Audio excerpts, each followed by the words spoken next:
এখানে আমাদের কী বলতো অ্যামিন যে কম্পাউন্ডের অক্সিডাইজিং এজেন্ট, তাহলে অ্যামিন কম্পাউন্ডকে অক্সিডাইজ করলে আমাদের কী প্রোডাক্ট পাবো। দেখো এখানে R2NH সেকেন্ডারি একটা অ্যামিন আছে, সেকেন্ডারি অ্যামিনকে আমি অক্সিডাইজ করে কী পাবো, এগুলো সেকেন্ডারি অ্যামিন আছে, ঠিক আছে। এবারে KMNO4, আমাদের KMNO4 হচ্ছে আমাদের স্ট্রং অক্সিডাইজিং এজেন্ট। এইটা আছে যখন আমাদের KMNO4 দ্বারা অক্সিডাইজড হয়, এইটা আমাদের উৎপন্ন করে টেট্রা অ্যালকিল হাইড্রোজেন উৎপন্ন করে, মানে কী করে, এটা ডাইমার টাইপের কম্পাউন্ড তৈরি করে। ওকে, RRNN এটা আমাদের তৈরি করে, এটাকে বলা হচ্ছে টেট্রা অ্যালকিল। এই R2N এর সাথে NN বন্ড, এখানে NN বন্ড আমাদের দেখা যায়, নাইট্রোজেন বন্ড এখানে গঠিত হয়। এটা যদি আমি KMNO4 দিয়ে অক্সিডাইজ করি, আবার এইটাকেই যখন এক স্টেপে অ্যালকোহলে আমরা পরিণত করতে হবে, তখন সেটাকে একদম ডিরেক্ট রিয়েজেন্ট দেয়, জয়েন্ট এন্ট্রান্স বলো এবং SLST most important question H2SO5, এখান থেকে H2SO5 দিলে এটাকে বলা হচ্ছে ক্যারোর অ্যাসিড।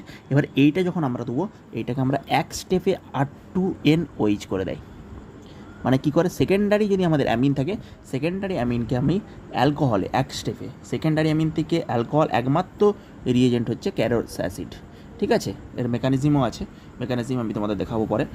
R2NH মানে এখানে যে লোন পেয়ার দেখো, এখানে যখন আমাদের CS এর সাথে CO2 টাইপের এটা রিয়েকশানে হবে, এই বন্ড খুলে গেল, তাহলে R2N, এই C এর সাথে বন্ড হয়ে গেল, ডবল বন্ড S, একদিকে S আছে আর একদিকে যে S মাইনাস হবে, এটা কি হবে S মাইনাস, এই S মাইনাস রিয়াকশন মিডিয়ামে যে হাইড্রোজেনকে নিয়ে নেবে, হাইড্রোজেনকে নিয়ে এখানে SH তৈরি করবে, বোঝা গেল।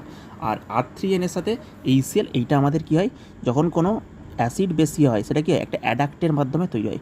দেখো R3N এটা হচ্ছে আমাদের কি, এটা আমাদের বেস, তাহলে এর সাথে আমাদের কী হয়ে যাবে বলো, একটা অ্যাডাক্ট তৈরি হয়ে যাবে, যেটাকে বলা হচ্ছে, এখানে নাইট্রোজেনটা তুমি প্লাস দিয়ে দাও, ঠিক আছে, NHCl তৈরি হবে, এখানে N প্লাস আর এখানে Cl মাইনাস, বোঝা গেল। এই এনের সাথে এটা বন্ড গঠন করে, এটাকে আরও দেখতে পারো যে এই যে লোন পেয়ারটা এ ডোনেট করছে HClকে, এর অর্থ এই লোন পেয়ার এ ডোনেট করছে HClকে, এইটা ওকে। কি করে, acid electron acceptor, base electron donor, এইটা হচ্ছে মেন। আমাদের R2NH থাকলে এটা ডাইমার কম্পাউন্ড হবে, NN বন্ড। R2NH থাকলে ক্যারোস অ্যাসিড দিলে এক স্টেপে alcohol, most important reaction Caro's অ্যাসিডের সাথে যখন সেকেন্ডারি অ্যামিনকে আমরা এক স্টেপে অ্যালকোহলে পরিণত করতে পারি, এটা CO2 টাইপ রিয়েকশন। এখানে কি কার্বন সবসময় কী হয়, ডেল্টা পজিটিভ টাইপ হয়, তাহলে কার্বন ডেল্টা পজিটিভ মানে লোন পেয়ার যে অ্যাটাক করবে, এইটা আমাদের প্রোডাক্ট তৈরি হবে, আর এখানে অ্যাডাক্ট প্রোডাক্ট তৈরি হবে।